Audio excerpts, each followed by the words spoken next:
Coming up on 2020 on ID, a big mansion with a dark secret, a brilliant wife and devoted mother fleeing her enraged husband, covered in blood and nearly dead. It was like out of a horror movie. But not just any husband, a West Wing power player, legal advisor to presidents. The world saw his fame. Only she saw his fury. As he was throwing my head on the floor, he said, "I'm killing you." What finally pushed him over the edge? "Don't touch this. Wash your hands. Take your shoes off." It was like a year of terror. And why did he take the fifth 94 times? I will not respond. I'm not going to respond, not respond to the question. You think you can handle it, and you know what? You can't. Live to tell. Plus, the fiancé with murder on her mind, caught on tape giggling, singing, all the while hiring a hitman to do in her man. You really want to do this?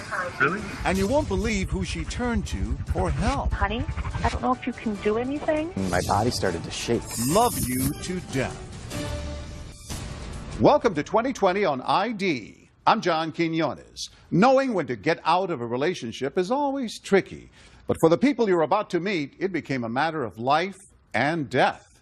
First, a woman with a husband who wasn't just financially successful. He was a power player in the inner circles of Washington. But it wasn't political scandal that would be his downfall.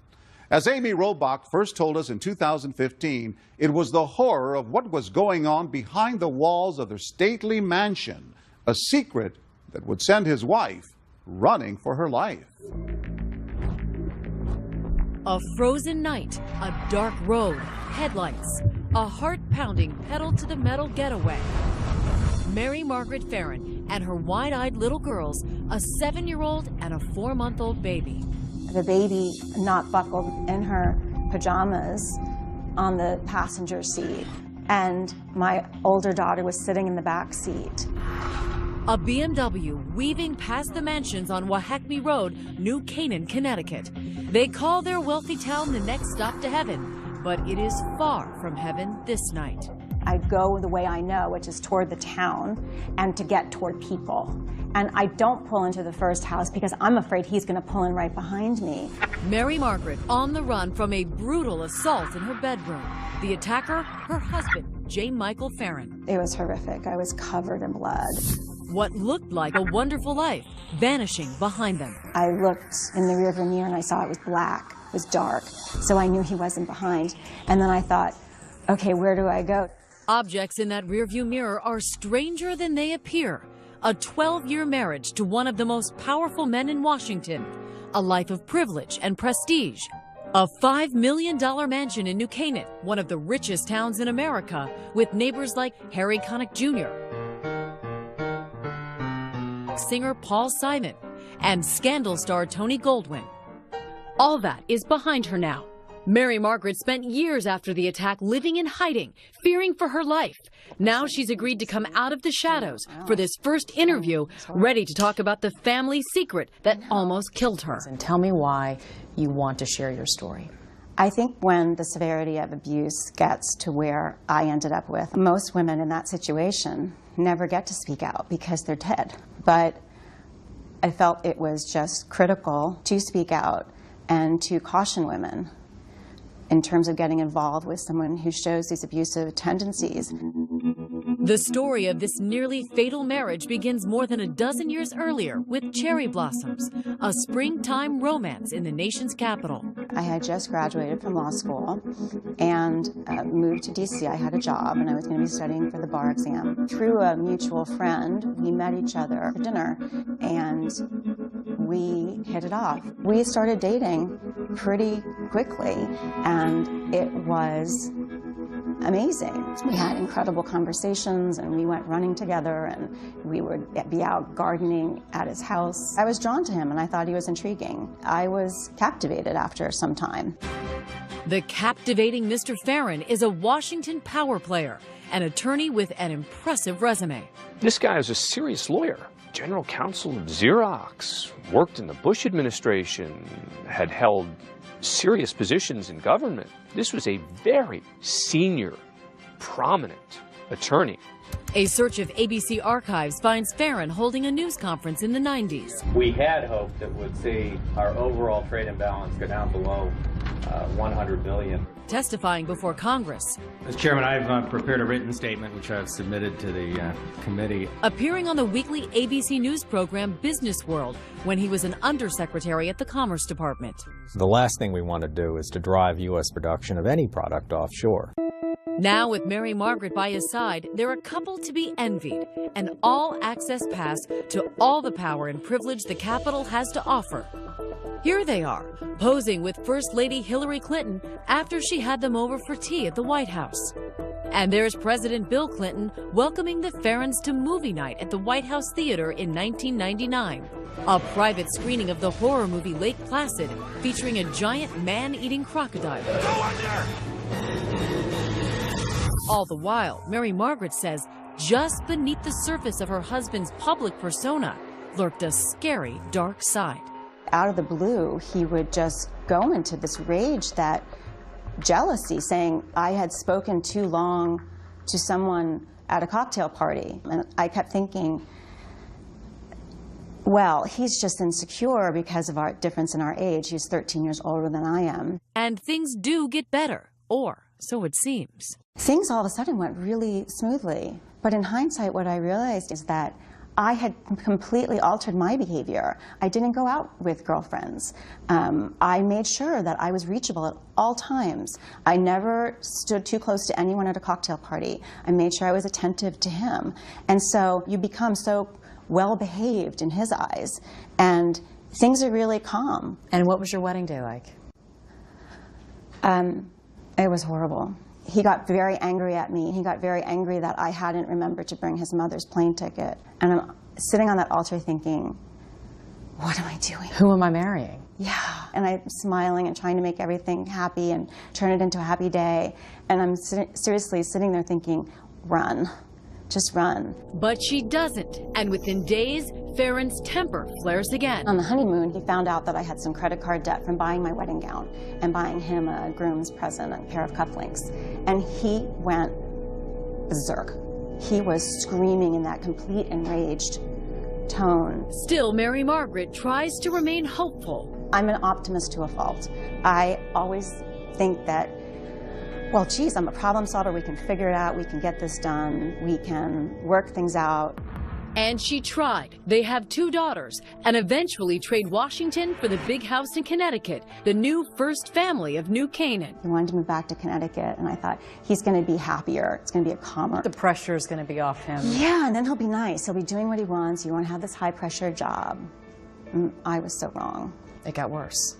So much worse. So much worse. It was like a year of terror. The man who once worked in the White House, a tyrant in his own house, barking orders, compulsively obsessing over every detail of his wife and daughter's life. Don't touch this. Wash your hands. Take your shoes off. Controlling, like, don't eat that way. Telling our daughter, like, don't eat your food that way. And it was exhausting. I mean, there were so many rules. Rules and constant fear. I just would say to him, I think you're going to hit me eventually. And he would say, oh, Mary Margaret, I would never, ever, ever hurt you. After years of agonizing, Mary Margaret makes a life-changing decision. She decides to pull the plug on her dying marriage. But with a husband like hers, she knows she's also pulling the pin on a grenade. Making sure she and the girls are out of the house, she has Farron served with divorce papers. Were you nervous about doing that? I was terrified. I was so scared. And I made sure our older daughter was at school, and I took the baby and went to another mom's house, and while he got served. Did he know it was coming? Did he have any idea? He did not know. And what was his reaction? He called me and he said, are you going to come home so we can discuss this? And I was crying on the phone, and I said, I'm scared to come home. And I said, is it safe for me to come home? And he said, yes. When we come back, Mary Margaret and the girls come home. And then you go into the master bedroom? And what happens? Stay with us.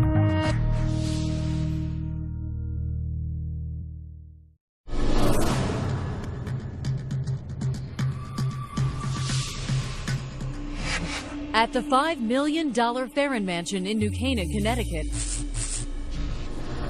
trouble is brewing as surely as another winter storm.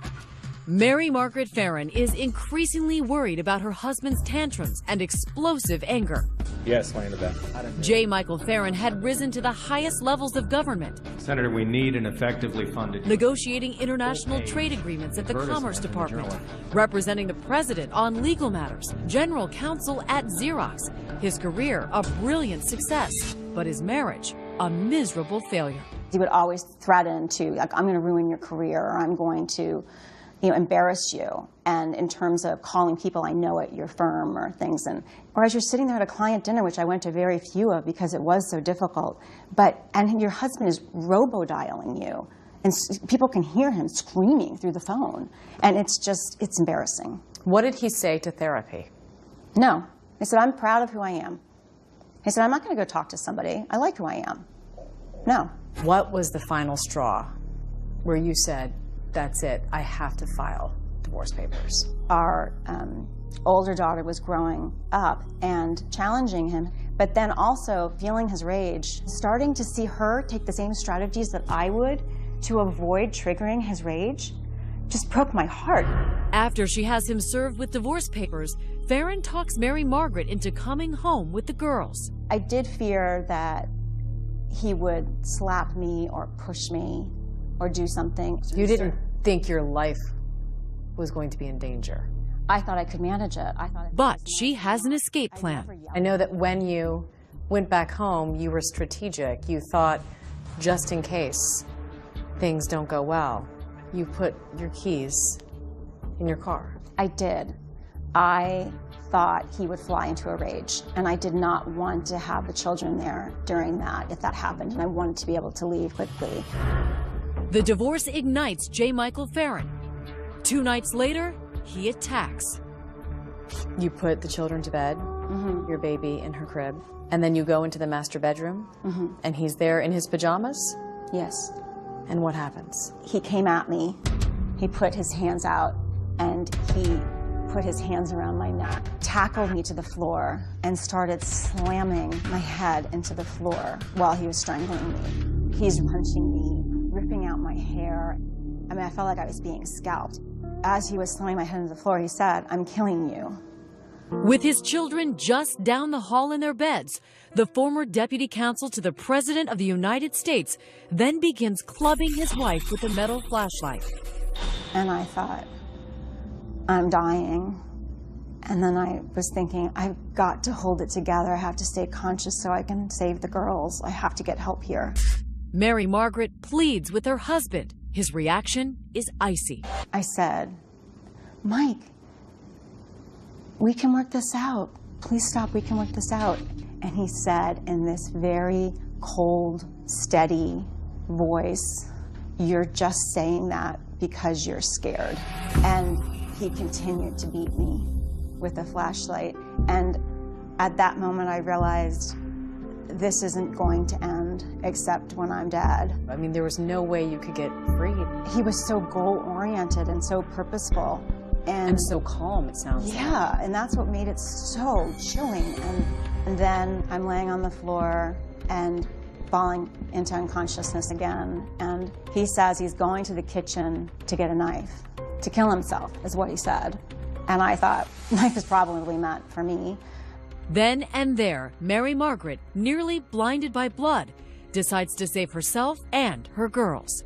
By the grace of God or angels, I just popped up and I ran to our daughter's room and I said, to the car right now, Daddy's trying to kill me. You got the baby. I got the baby, I held her like a football under my arm, and I went down the back stairs, like tripping all the way. They make it to the car. Thank God those keys were there. Thank God. Out of the garage and down the road to safety. Up until that moment, you felt like you were being chased. I did. I couldn't even look in the rearview mirror because I could barely stay on the road. Fighting unconsciousness, swerving into the first house with lights on. And I put on the horn and I stumbled to the door. And that incredible family that lived in that house, they opened the door and I said, my husband tried to kill me and my daughters are in the car. And then I just collapsed inside the door. I heard a loud screeching outside and then the blare of a horn. Make yourself comfortable, ma'am. Barbara and John Achenbaum will later testify about the late-night callers they will never forget. There was a window next to the door, and in the window I saw a really, really horrifying sight. I mean, it was like out of a horror movie. Had blood all over her face, her hair. Her hair was kind of wild and full, and there was blood all over her face and on her clothes. And she began screaming to me, "My husband's trying to kill me. I'm gonna die." She kind of collapsed into my arms and then onto the ground. She almost like melted into the floor. She was very agitated, and she kept saying, you know, "My husband tried to kill me. Are my kids okay?" And I can just see this pool of red blood expanding quickly on the floor. And then I see my daughter, and she tried to step over the blood, and she said, "Mommy." I thought that was the last time I would hear her voice. And then when you woke up in that hospital, despite everything you had been through, you say you felt relief. My mom said that I said to her, I said, "Mom, it's over. We're free."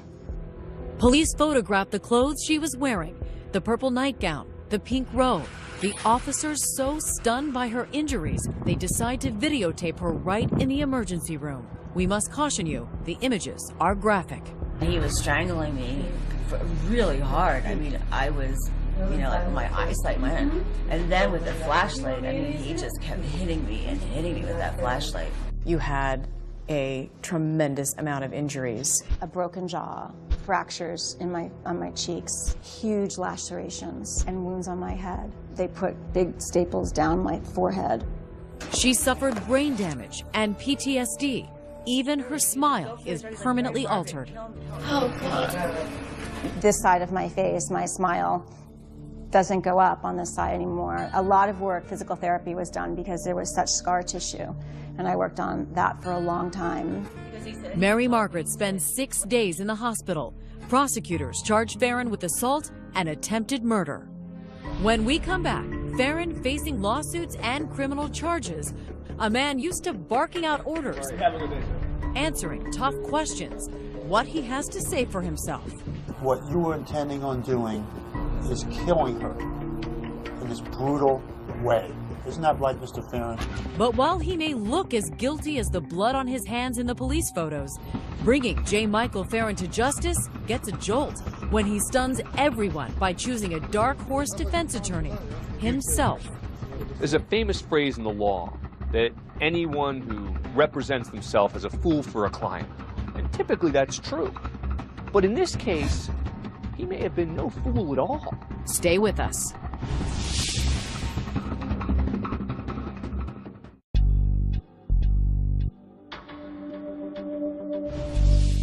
The Farron Mansion in New Canaan, Connecticut stands vacant, an empty monument to a marriage and a lifestyle that seemed charmed until it all ended in violence. The family gone, the secrets out. Now to the former White House lawyer charged with trying to kill his wife, Michael Farron. Turn to that former White House lawyer charged with trying to murder his wife. That high-powered lawyer is facing criminal charges of attempted murder and first-degree assault.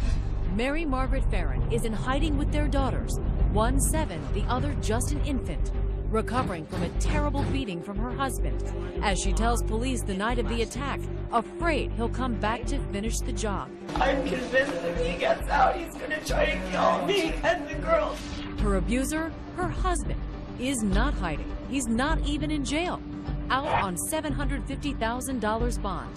The lifelong Washington bureaucrat now causing gridlock in the legal proceedings against him for 5 long years. It was absolutely terrifying. My older daughter, she just was so worried I was going to be killed. We lived in hiding.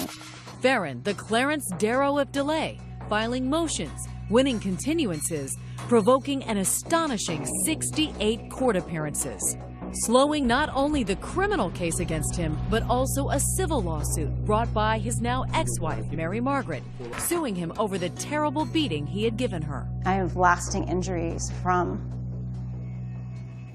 the attack. I was a super high-functioning lawyer who managed so much, and now I have to write everything down that I need to do through the day. I forget where I'm supposed to be. I have an incredible, I kind of fall to pieces when I have to do too many things at once, and to the point of tears, and I get easily, you know, overwhelmed. And so there's very lasting effects. How difficult was it for Mary Margaret to have this drawn out for years and years and years? It was torture for her. Farron becomes a regular at the Stamford courthouse. You too, Marshal. Good to see you. Hobnobbing with marshals and journalists. Do you want to have anything to say this morning? Thank you. It's good to see you, though. Acting more like a defense attorney than a defendant. As they prepare their civil lawsuit, Mary Margaret's attorneys videotape a deposition with the dapper former White House operative. I'm going to show you a picture which we're going to mark as Exhibit 3. And that's a picture of your wife, Mary Margaret Farron, isn't it? I'm not going to respond based upon my attorney's advice. But under hours of questioning, Farron, still facing an eventual criminal trial, takes the fifth. I will not respond. I'm not going to respond. I will not respond to not respond to the question. 94 times. What we see in that picture, that was caused by what you did to her, isn't that right? I'm not going to respond based upon my Fifth Amendment rights. Farron later fires his lawyers, deciding to defend himself, but then doesn't show up for the civil trial. This is a case being presented by one side, with a jury there, with no one on the other side. Farron sends a bizarre message to the court, claiming he's been involuntarily committed for psychiatric treatment. He never intended on winning. He just wanted to game the system and get delays. The trial goes on without him, the jury punishing Farron with a $28 million verdict. Then, nearly 5 years after the attack, the criminal trial. And another surprise. Farron telling the judge he is suicidal and can't bear the strain of attending this trial either. Notice Mr. Farron is not with us here today in the courtroom. And the second trial marches along with a missing defendant. Mr. Farron may be absent. Let's go. Call your first witness, please. Mary Margaret Farron. But his brave ex-wife finding the courage to revisit the worst night of her life. He was on top of me, and he was squeezing my neck, strangling me, and slamming my head into the floor. What was it like to take the stand and testify? It's always hard to relive it, and it's still like, you would hope it would dull over time, but it doesn't. But it's also a day of empowerment in the sense of you're transferring the responsibility of this bad, what happened, this terrible thing, to him. And it is a day to speak out. Sharon, I want to show you it's been marked as Exhibit 37 for identification. The peak moment of excruciating drama, she peers into an evidence bag. You see the horror in her eyes. That's the flashlight Mr. Farron, the defendant, used to beat me. Good afternoon, Your Honor. Good afternoon, all. You may be seated. It doesn't take the jury long, just a day. All right, gentlemen, I've received a note from the jury. We have reached a verdict. Farron, like it or not, ordered into court on Judgment Day, forced to listen to the verdict. What say you, Mr. Foreperson? Is he guilty or not guilty of the crime of criminal attempt to commit murder? Guilty. The court is now adjourned. What was it like when the verdict came down? I collapsed and cried, and it was such a relief. At sentencing, Judge Richard Comerford gives Farron 15 years and a tongue lashing. He is being sentenced for the horrific act that occurred here. You don't take it upon yourself to mete out justice, especially not a human being who's dedicated his professional life to the law, especially a human being who professed love for this woman and for his children. The judge orders Farron is never to see his daughters again. All right. If he serves his full sentence, he'll be nearly 80 years old when he's released. Is 15 years just punishment for what he did? No. I don't see how you put a time frame on something as atrocious and egregious. And he's never apologized for what he's done. No. Farron is appealing his criminal conviction and the civil judgment against him. My daughter has asked me, why did Daddy try to kill you? And this was right after it happened, a couple months later, and I said, I don't think I'll ever have a full answer to that. He didn't just snap. No, he definitely did not just snap. It was very purposeful. Do you feel safe now, today?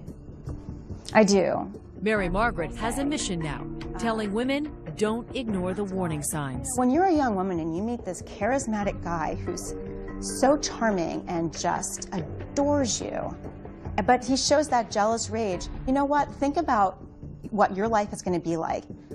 And you think you can handle it, and you know what? You can't. If something doesn't seem right when you're with someone initially, listen to yourself. There's a quote that says, when someone shows you who they are, believe them.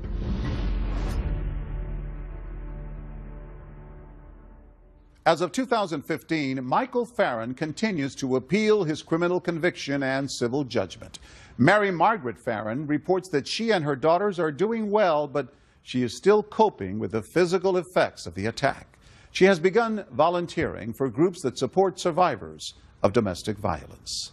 Coming up, a fiery relationship headed for trouble. When it was good, it was really good. And when it was bad, it was bad. But if she has her way, it's about to get a whole lot worse. Just do it. Walk quickly in.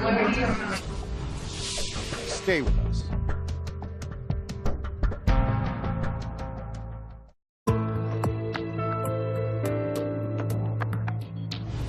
Jessica Strom fell hard for her fiancé, but when the relationship fell apart, she didn't just want him out of her life, she wanted him dead. But that was hardly the end of the story. As Deborah Roberts first told us in 2014, this twisted tale of two lovers gives the phrase endless love a whole new meaning. You really want to do this? Really? You sure? Yeah. Jessica Strom's planning to give her beloved fiancé John a special present. A bullet in the head. Just do it. Just walk quickly in. Just close the door. Open the door. No time to respond. That's it. Don't be fooled by the flirtatious laughter. This meeting is dead serious. You can have a taste of it, so another one. She's talking about the man who's supposedly stolen her heart, John Shelfeffer, a former district attorney and now successful lawyer in the quaint town of Wausau, Wisconsin. A doting father of 3 children, John was divorced and looking for a second chance at love when he walked into this bar. She was young, vibrant, beautiful, all made up, behind the bar, and we just clicked. Nearly 20 years younger, the beautiful bartender was going through her own divorce while raising 2 children and studying, of all things, criminology. We got along so well. We were really great friends. And there was attraction, and we got along well, and we can talk for hours and have good times. Yeah. Was it chemistry? Yeah, there's definite chemistry. We just started talking and chatting, and I remember she laughed and she said, I never give my number out, but I'm going to give it to you.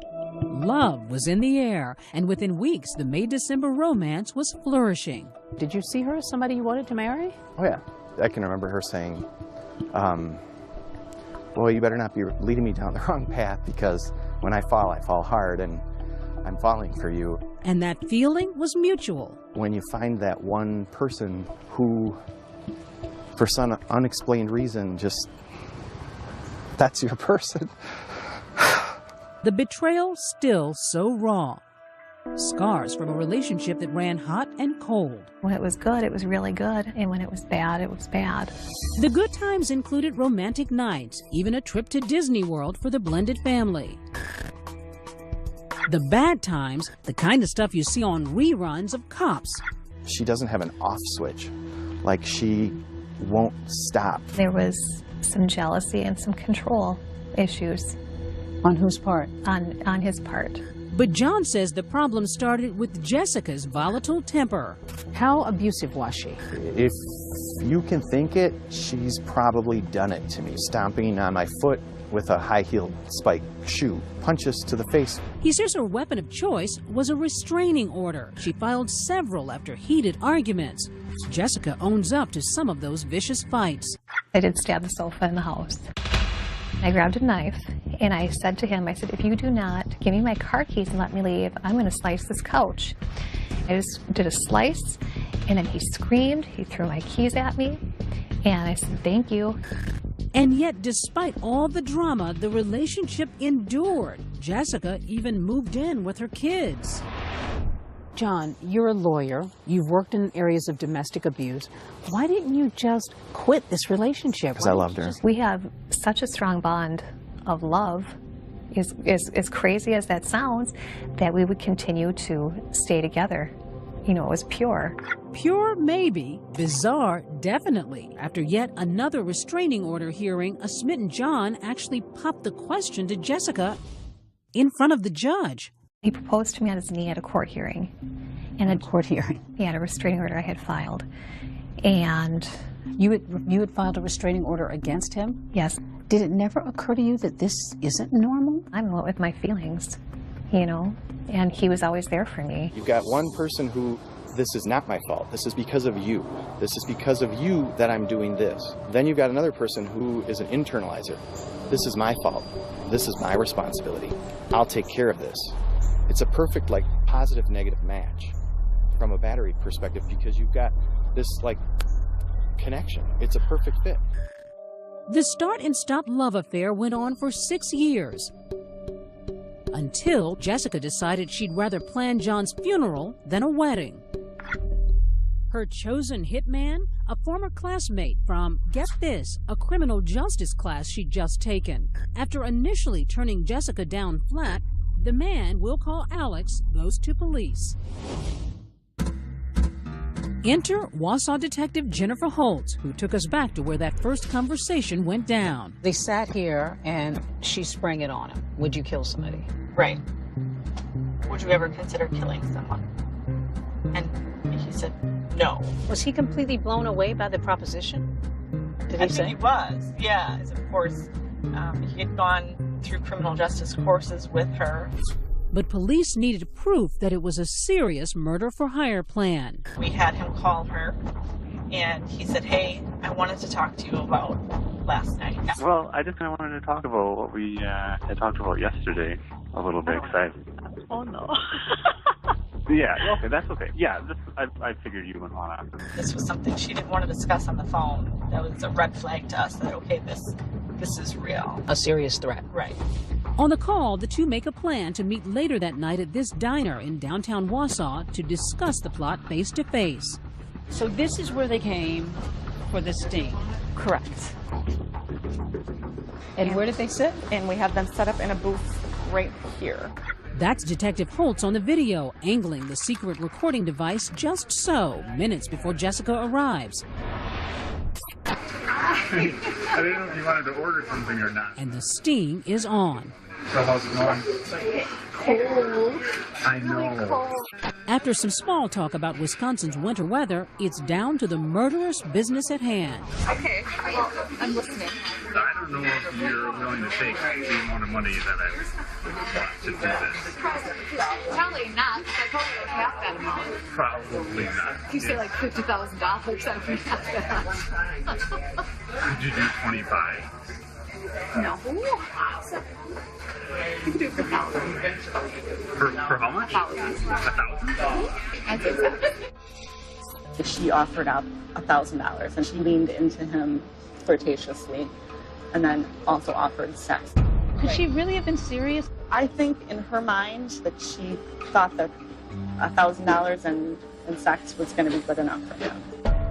She goes even further, happily detailing how to get the job done. After your day, Ah. he will expect you or whoever Uh-huh. Oh, that's a good idea.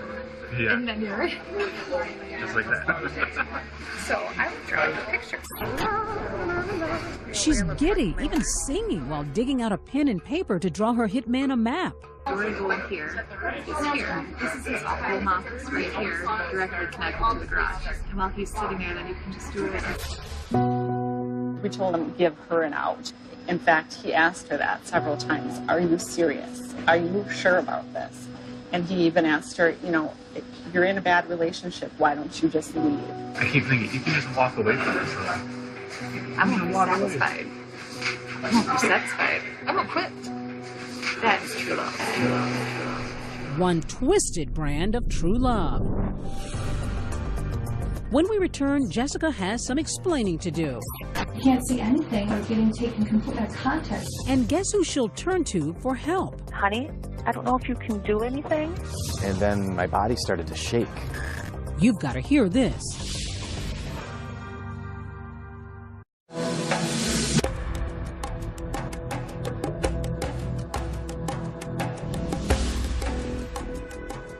In picturesque Wausau, Wisconsin, single mom Jessica Strom has just sealed a deadly deal, offering a 24-year-old former classmate $1,000 and the promise of sex to kill her fiancé, John Shelfeffer. Sounds so easy. No. Is anything on you before it's like crazy? I had nothing on me. Okay. And she's thought of everything, including what she'll do after the hit job if suspicion turns to her. So when they go looking for someone who did this, they're going to be looking to locate you. Oh, yeah. And what are you going to say? Just... That's what... Is she for real? When you saw the tapes, was there any doubt in your mind that this was a full-fledged plot to kill her fiancé? Absolutely not. We watched it at our office, and we were all just completely floored by the context of the conversation and her demeanor. Detective Jennifer Holtz had seen enough and confronted Jessica at her house with her kids asleep upstairs. When the police showed up at your home, what did you make of that? I was half asleep on my couch. I had no idea they were there for that at all. It's 11 p.m. I have no need for her. Thanks. Did she think she was in trouble when you showed up? Initially, I don't believe so. I don't think it occurred to her that we had taped the entire conversation between her and Alex. I've been with John for 7 years, and he's done things to me, and I'm things to him too. But it's not like we want to literally kill each other. Well, you seem like a very smart girl. Woman enough to realize that your entire conversation was recorded. Mm-hmm. And what you're telling is not true. And when you learned that the conversation had been recorded? Then it came back to me that, oh, okay, this makes sense why they're here. But at the same time, it wasn't real that it was happening. Jessica tells investigators she thought the meeting with Alex was about something much more mundane, murder, saying she was hoping her tech-savvy former classmate could help her sort out Wi-Fi problems. I asked him, you know, can you help me with this internet? And he's like, oh, sure. How did the idea of killing John even come into the conversation? He was frustrating me that earlier that week. But I do know that I said something like, well, you could kill him if you wanted to. But I've seen the tape, and nowhere on there do you talk about the internet. It was all talked about before, and that's what I had believed. That's why I was meeting him for. So you're saying this was all a big misunderstanding? Yes, yes. And even though you offered money to someone, gave your fiancé's schedule, drew a map of his house. Yeah, he knew it wasn't serious.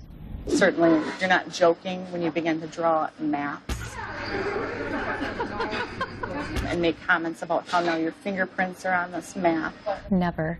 I love that man, and I would not kill him. No. But yet you're asking this guy to do it. I know, it sounds so bad. What did you think about the idea that she wanted to have you killed? At first, I didn't believe it. I thought it was a joke. And then my body started to shake. After he calmed down, John watched this video of his soulmate plotting to end his life. Take 3 minutes.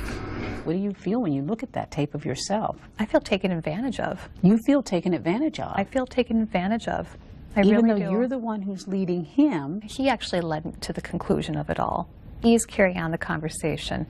I'm just kind of nonchalantly laughing and singing. No, no, no, no. But to even come up with a price, $1,000 plus Yeah, sex. That's nuts. To kill the It's- man that you love? That's nuts. That's crazy. And, you know, unfortunately, I'm sitting here as a product of that. Here, meaning the Marathon County Jail, where Jessica has been collecting her thoughts since that night police came knocking. Scared and alone behind bars, she reached out to the one person she knew would answer. I called John first. He's my first call. Honey, Why are you in jail? I'm in here because I said to somebody that I wanted to kill you. I said it as a total joke. I don't know if you can do anything. I don't know that it's in my place to help you. Okay, what can you recommend that I can do, honey? I'm not getting involved. I am staying out of it. You need to call your attorney. But these days, John's had a change of heart. Next day she calls and says, you need to help me. This isn't real. You know, and 6-7 months later, I come to the conclusion that is the truth. So you don't think she intended to have you killed? No. Though John may not have believed his life was ever on the line, a judge did. It's a serious crime. Jessica accepted a plea deal for solicitation to commit first-degree intentional homicide. That will keep her in prison for at least 3.5 years. At her sentencing hearing, she blamed who else but John. I stayed doing what I was always doing, trying to please John. John physically abused me. I'm afraid he will not leave me alone. Do you wish you hadn't planned John's I didn't murder? plan. I did not plan it at all. Never. I shouldn't have said those things. But after all the sex, lies, and that videotape, after all the 1,000 reasons why this affair should have ended long ago, the two ill-fated lovers still feel that spark. Do you still love John? Very much. Very, very much, with my whole heart. I do love Jessica to this day. Still? To this day. In spite of everything? Because I attribute her negative behaviors to mental illness. Do you still want to be with her in the future? I would say, yeah. And believe it or not, Jessica's also leaving that door open. And when you leave prison, will that relationship ever resume again? Probably not. Probably not. Yeah. Oh, that crazy thing called love. If you love someone in your heart, you know, how can you make those feelings go away? As of 2015, Jessica Strom is still serving her sentence. John Shelfeffer says he's focusing on his children and work and thinks his relationship with Jessica is finally over. I'm John Quinones. Please join us next time for another edition of 2020 on ID.